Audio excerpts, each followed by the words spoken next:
The views expressed on the podcast are those of the individuals who made them, and they do not represent the views or beliefs of Job Duck. Hello to everybody listening out there. Welcome to a brand new episode of the Pumped Up Quacks. My name is Sibusiso and I am from South Africa, and I'm joined by the usual suspects. First, we'd like to introduce... Hi, I'm Miguel from Colombia. Hi, I'm Andy from Mexico. I'm glad to be here once again. Yes, and we have one guest this week. We have an unusual suspect. Please let the world know who you are. Hi, I'm Sibusiso and I'm from South Africa. Oh my God, that voice. I wanted to have Sibusiso as a guest for a long time. Yeah. Not just our advertisement, but also have it here, like the real man in person. That's so the beautiful. myth, the legend. The man, the myth, the legend. But before we get into Sibusiso, please can you just do one of those lines from those voiceovers you did? Just one. Just thrill us. I think I forgot the vocal. Let me see if I can remember one. The views on this podcast are all of the individuals. Yeah.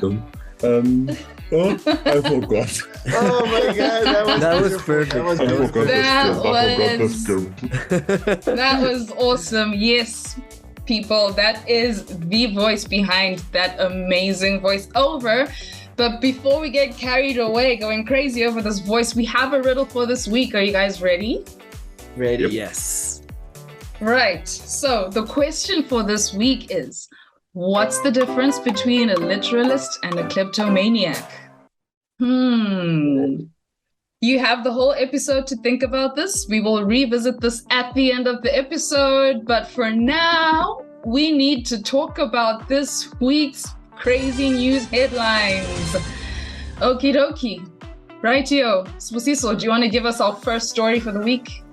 Yes. I think this week is going to be a bit unusual because I'm going to be talking about a website, and it's an AI in particular. So there's a new AI developed by a company called Discord. Or if you go to midjourney.com, you will see the AI. So just go to midjourney.com, then / say showcase. This AI is just out of this world. You can literally just type in anything, a bunny flying on a broom wearing pixie dust, and it will, the realisticness of the images that it produces. Just check it out and you'll see what I'm talking about. Midjourney, right?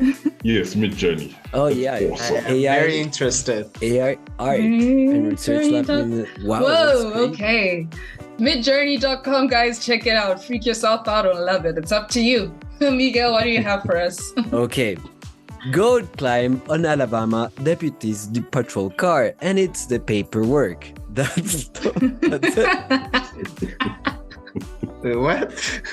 A goat climbed into a deputy car and it's all the paperwork. What else would you want from a goat? From a goat. And there's two goats, not even one, two goats. Teamwork makes the dream work. Yeah. Right. So, new story for this week. A 5-year-old boy has been detained by police after he was found pedaling his toy tractor towards a petrol station at 9 p.m. at night. When the young farmer was subjected to routine traffic check by concerned officers in the town of Ingolstadt, Germany, the child simply explained, "Petrol station, oil run out." Wow. Makes total sense. Makes total sense. Kids these days don't just stick to tablets or anything, man. Yeah. They have to go out. Yeah. They're pouring gas. They need to work from home. Oh, they need right. to. Just remember that you need to be a legal age to work here at the Exactly. Okay, now talking about Germany. Crazy Germans. A German martial artist nicknamed Hammerhands broke the Guinness World Record by using his bare hands to chop through 68 baseball bats in 1 minute. Now, that's what I call a home run.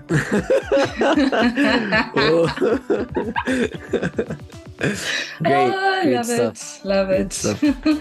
Great stuff. Okay, well, that was, I love the way we laughed our way into this episode, but let's talk about more things that are happening in this world, particularly advancements in transportation and things like that. So transportation technology is in the midst of a revolution.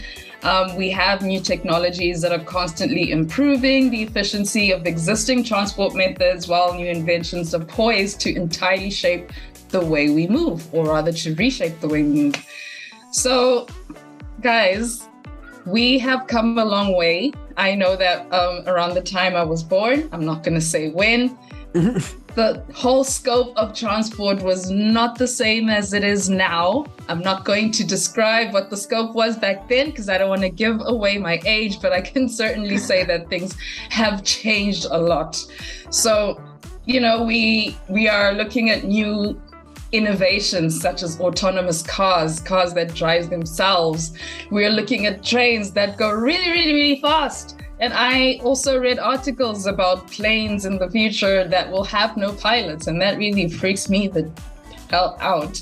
But how do you guys feel about these new transportation methods? Are they ones that you are keen to try, or are they ones that you want to kind of just sit back and let other people try before you ride that thing? Well, planes is something different, like it hits different. A plane, self-driven plane than a car, that's for sure. Like, I think we're talking about different levels here. For a car, at some point I will give it a go, but a plane, oh boy, I don't know, I don't feel that confident. Yeah. If you put it into consideration, planes pretty much fly themselves. Yes, I was going to say that. So that is it doesn't totally really matter here. So I think I'd be keen to try it out. It would be an interesting ride. Yeah, That's a good point. The only part when the pilots have to do manual thing is when they have to make a change, like delivery a change, or they have to, like, there's turbulence or something like that. When there's a change in plans, but for the most part, they just fly. Maybe a pilot is going to correct me and is going to say like, "Oh, you piece of garbage." No, but I don't really know. No, but I think it's a good point, like talking about that, because self-driven planes means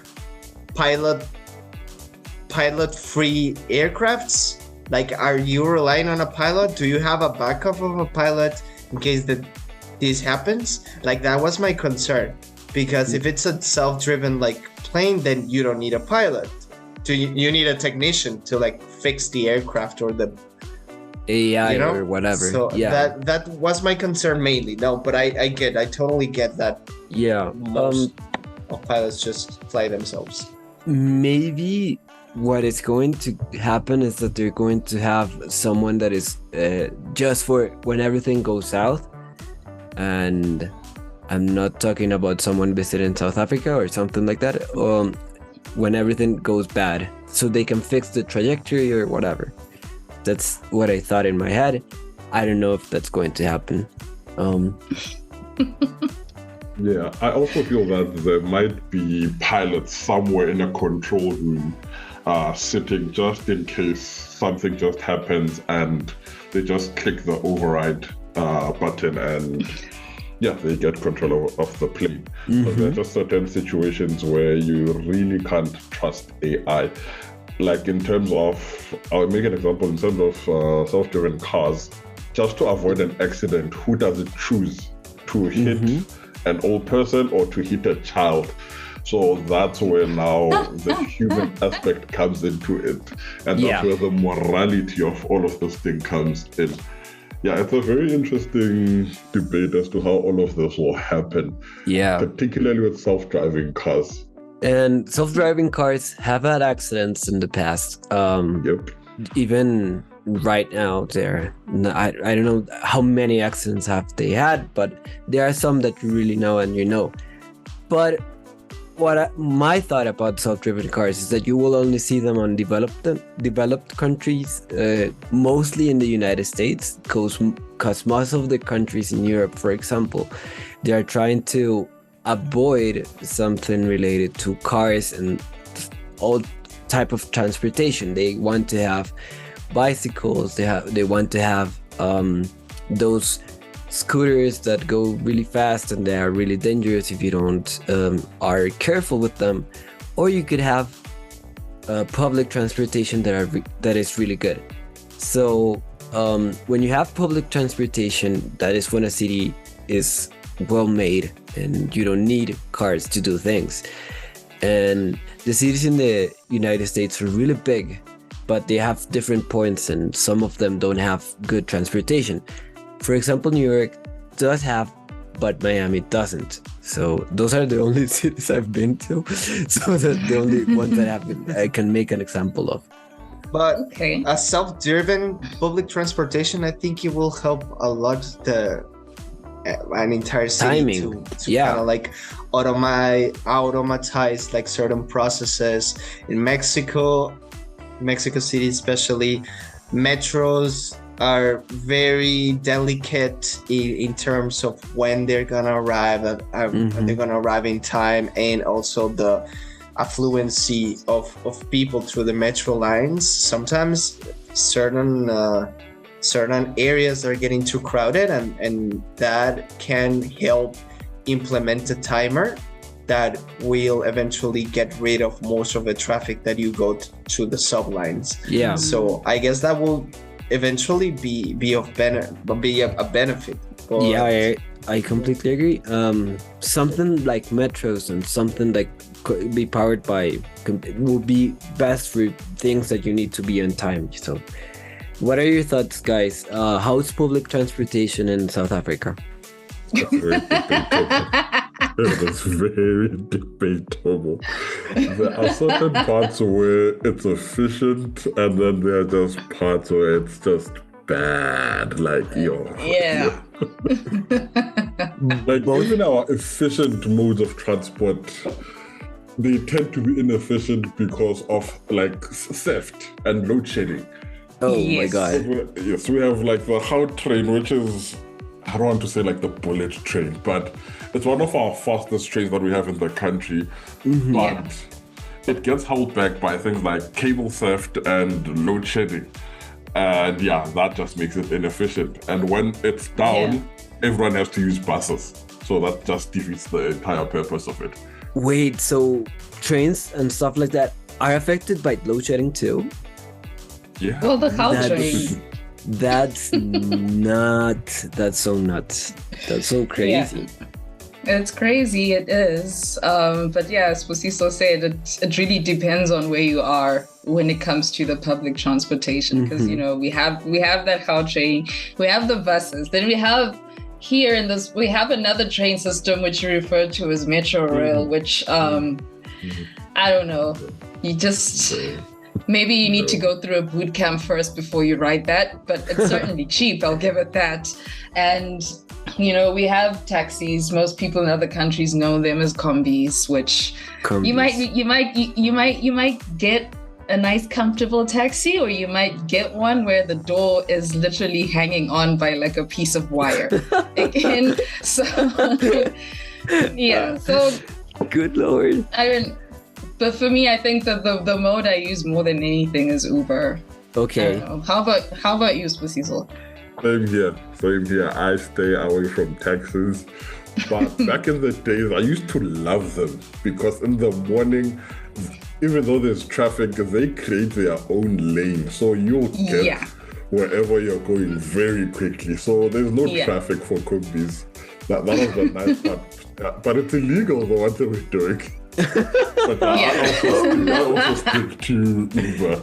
That's really interesting because we can see how public transportations can like affect us and a lot of like what we want to do. Like we have to think of we're going to arrive late, and that's one of the good things about not having to commute. So yeah, Exactly. That Less you don't have remote to worry jobs. about that. Less remote jobs to the hearts. But I have a question for you guys, right? You know how stressful it is when you're driving and maybe you get into a little bit of a fender bender. right? And these things come up when you're trying to do something which is supposedly as simple as parking a car. Yeah. So we know that a lot of the cars nowadays have these self-parking systems and whatnot. So let's pretend it's your first time driving a car with that function, that it can parallel park itself. And you have a past where you have tried to parallel park and you've kind of scratched someone's car, or you've reversed too far back, or you try and do like a 3-point thing and it just goes terribly wrong, or maybe you've seen it happening to somebody else. So how confident are you going to be the very first time you tell that car to park itself? And you're just riding in there, not touching the steering wheel? Are you going to sit there with some anxiety, or are you going to be like, oh my gosh, this is so cool. I wish they would have thought of this sooner? The first time is going to be a lot of anxiety when you have, like, yesterday I had to park my car in like some place, and it was really hard, and it was so, it took like 10 minutes to park it because there are a lot of cars and you had to do it like in a space that it was so small. It was horrible. And if the AI has to do it, it will take time, obviously, but I know this is not going to crash, or I would hope so. But we still, hope it won't crash. I would still have anxiety. I think for me, I also have anxiety with it because with the ones that I have seen them being demonstrated, they're not really that efficient because you still have to change the gears. Especially if you're parallel parking, you still have to change the gears, put it forward, reverse. And as you're talking again about the tight space, that's going to be a lot of back and forth, and to the point where you'll end up just cancelling the entire thing and just parking it yourself. Yeah, totally. Right? Yeah. Moving on, we want to just get a reminder of what that riddle is. I'm just going to ask you guys one more time before we take a quick break. What's the difference between a literalist and a kleptomaniac? Cue Sibusiso voiceover ad now. Are you looking for an opportunity to work from home? Well, look no further. We are JobDuck. We help incredible people find amazing jobs working from home for a United States-based business. We are currently recruiting from Argentina, Colombia, El Salvador, Honduras, Mexico, and South Africa. Visit our website at www.jobduck.com for more information. Okie dokes, guys. Everyone here on this podcast right now is working from their homes in their respective home countries. But for some of us, it didn't start here. I was working on site before. I'm sure it was like that for others. And I remember that when I started working with the JobDuck, my current role is my first work from home role. And I remember my first month when I needed to go through kind of a transitioning phase from being used to working on site to working from home. And personally for me, with the way JobDuck operates, it kind of made it easier because on site I experienced a lot of things like, an example would be that I would not go at work at 5 o'clock. After that, I would leave to go home. But the thing is, I could never really leave at 5 o'clock. There was always something that had to be done, which would have me staying there much longer. And that's something that I really did not enjoy. Whereas right now, if it's 5:30 p.m. EST and it's time to go, it's time to go, and everybody's gone. And the way we work here, it's very respectful of that. If it's quitting time, it's quitting time. You know, those are just some of the things I had to experience when I was transitioning into this role. So do you guys remember any particular instances where you had to sort of readjust the way you look at things at work because you are now working from home? Like, Sibusiso, is this your first working from home job, or is this something you've experienced before, or were you working on site? I've worked on site and I've worked a hybrid mode before, but mostly it's been working on site. And one thing that I hate is traffic. I could not stand traffic every morning and in the evening. And to avoid traffic, I had to wake up earlier and arrive at work at like 6 a.m. just to avoid traffic.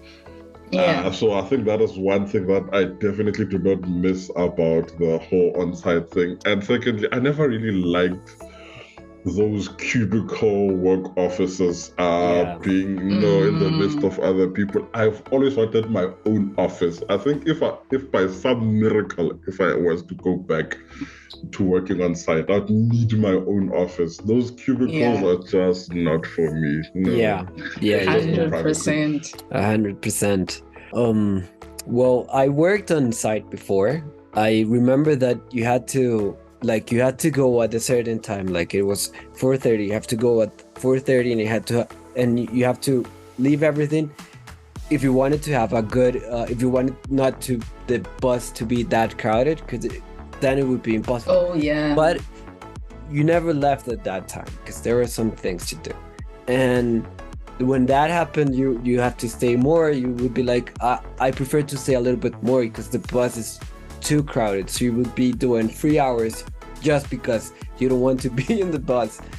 I tried it and it wasn't possible because the place I worked before, it was one of the crowdest places because of there are a lot of offices right there. Only in the building I was working in, there were like 13 floors of only people from that same company. So it was a lot of people working that, and only from that. And just in front of that building, there was another building, like, I don't know how many floors they had, but all of them had to go to the same transport, or most of them. They had two options if they didn't have a bike. So the transition in knowing that you have your time, you can manage your time better. Yeah. You can do other things that you want to do. And yeah, that's really, really, really cool. I love that change. And yeah. And I struggle with cubicles. And yeah, with cubicles. But I think it's something that used to hit me really hard when working on site, right? Because you know that you start work at 8, but you also need to get there. Instead of you starting work at 8, it actually kind of starts 2 hours earlier because you need to get up, shower, and get your butt there as well. Yeah. So your work day is already factoring in 2 hours, which you're not going to get paid for, but your day has to start that early. And I remember when I started working from home, the first week or so, I would always be, because I was so programmed to be ready to be at work like an hour before or something like that, I would find myself getting ready when I still had an hour to do anything else. Same. Eventually, I was like, wait a minute. I don't have to travel. I don't have to factor in any of this anymore. I can literally just get ready and be at my computer maybe 5 or 10 minutes before I need to actually like clock in and start. Right. So that's something that I had to unlearn, that starting to get ready for work 2 hours before, I don't need to do that anymore. Yeah. And I think it's refreshing as well. And you also not factoring in that journey home too.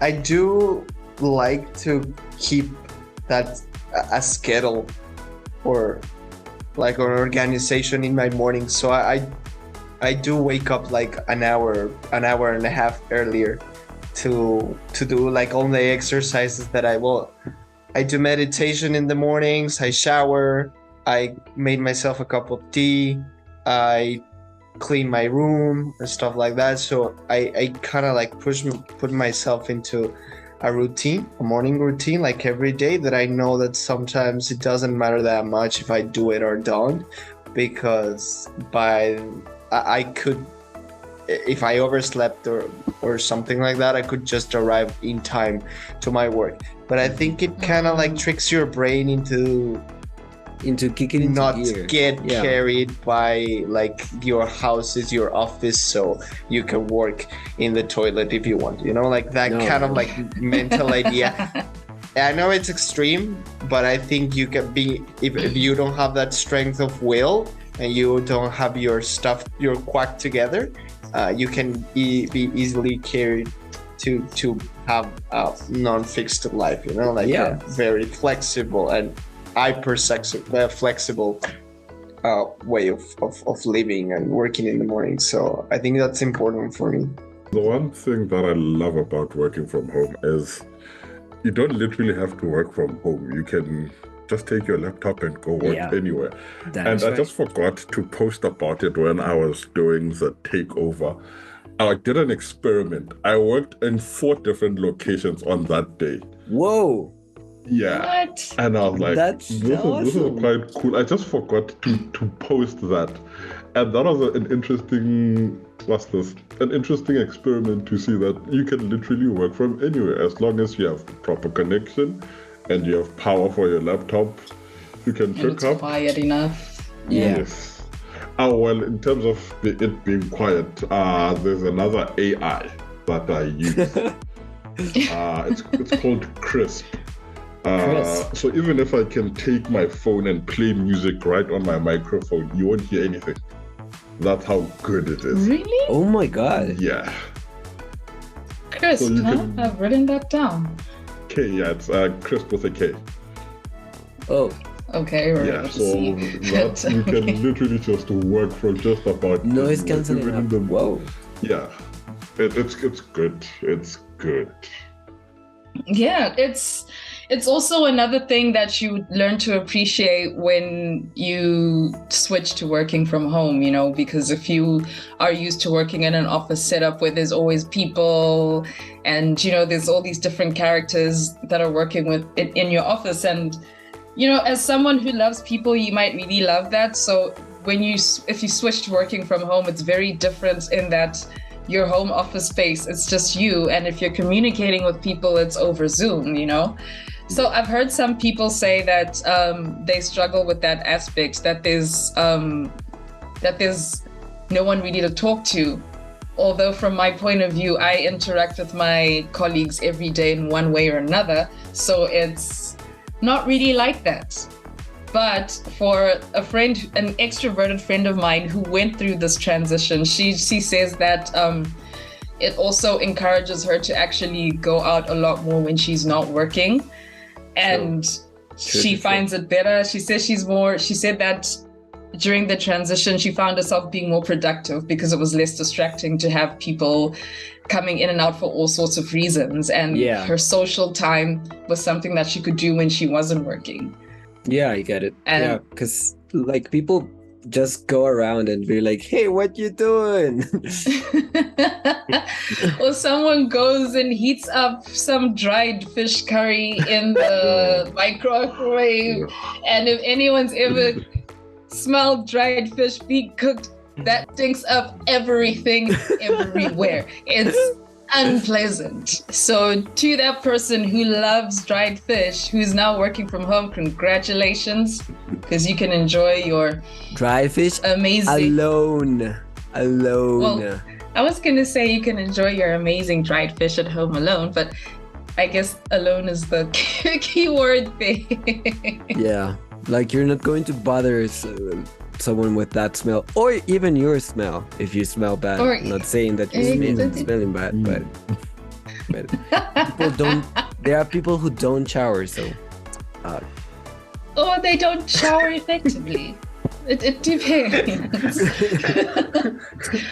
Yeah, you don't have to experience that. You also don't need to deal with what I used to refer to as fridge bandits, who did not care if that label had your name on it. That food was always gone, you know. And during my transitional period, I used to appreciate that a lot.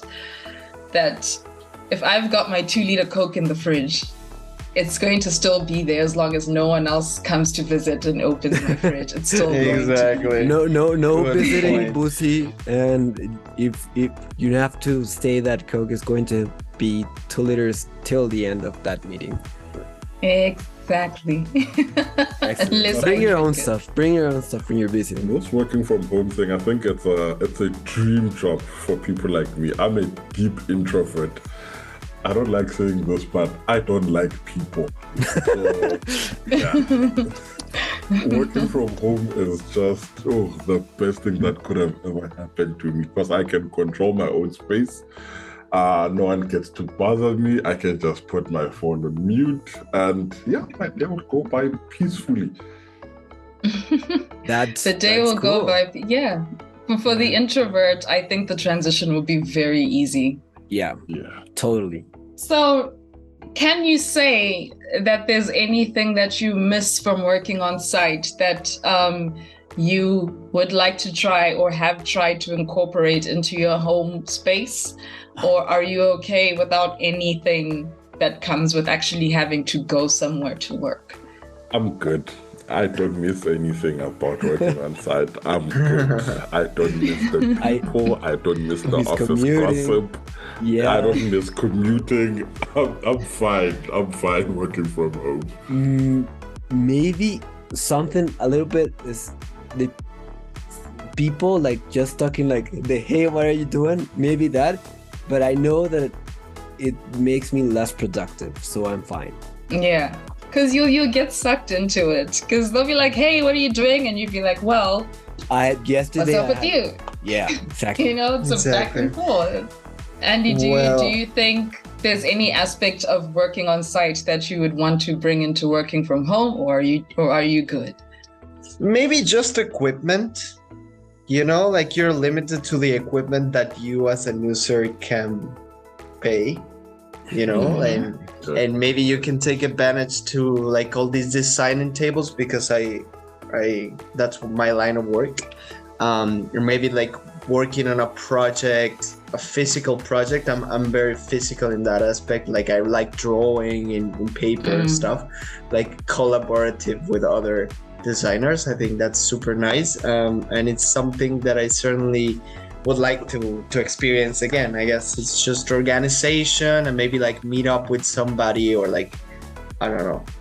There's also the roomies. Like you can have roomies here, and maybe you can have a roomie that has a similar position that you, and you can benefit from that content creation bit, you know? Yeah. So I guess that's an answer, but it's something really interesting to like be working with people in physical ways or different ways.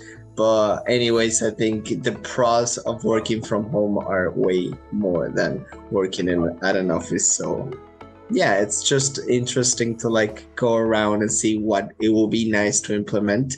But yeah, commuting, I think it's a big no for me. So I'll stick to this. Stick to this. I have no complaints.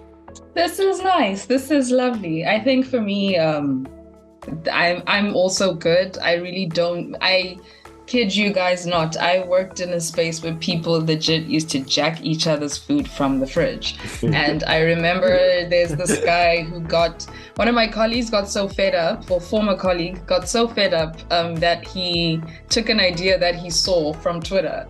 So what he did is he got his Coke, right? And he removed the Coca-Cola label. And here in South Africa, if you go to certain shops and stuff, you find there's people who sell all kinds of traditional medicine and things like that. And sometimes it's the same color as Coke. So what he did is he just made his bottle look like one of those bottles. So people in the office will think that it's some kind of muti or strange traditional medicine, and they would leave the bottle alone. And I kid you not, he was out of office for a few days, and that Coke, no one touched it because no one understood what it was. And it worked. And like, it's great. It's funny. It's a funny story, but I don't want to have to do that. Yeah. Yeah. So I'm good, guys. I think we're all good. It sounds like we are all good. And we've all transitioned into this home office, the home office sphere, and we're good to go, right? We're good to go. Anyways, we have a riddle that we need to solve. You guys ready? I'm going to ask you one more time. What's the difference between a literalist and a kleptomaniac? That they take things literally. Yeah, that's basically it. A literalist takes things literally, and a kleptomaniac takes things literally. So that was a fun there one. You have a first plant. Let's well done, go. Let's go. Next week, I'm going to bring you one that'll make you sweat. Just watch. In any case, guys, Thank you for an amazing episode. Thank you for all these titillating discussions. Thank you so much, Sibusiso, for joining us this week. It was an absolute pleasure to have you on the show. And I hope you'll come back and join us again. And for everyone listening out there, if you want more information about the Job Duck, or if you want to apply to one of our positions, please visit our website at www.jobduck.com. You can also find us across various social media channels. We are at The Job Duck on Instagram. We are at The Job Duck on TikTok. Search for The Job Duck on LinkedIn, you'll find us. Same thing, The Job Duck on Facebook. And where else are we? We also have our brand ambassadors on TikTok. That's Job Duck Daily. Follow them too. And lastly, if you have the interest, you can find us on Pinterest.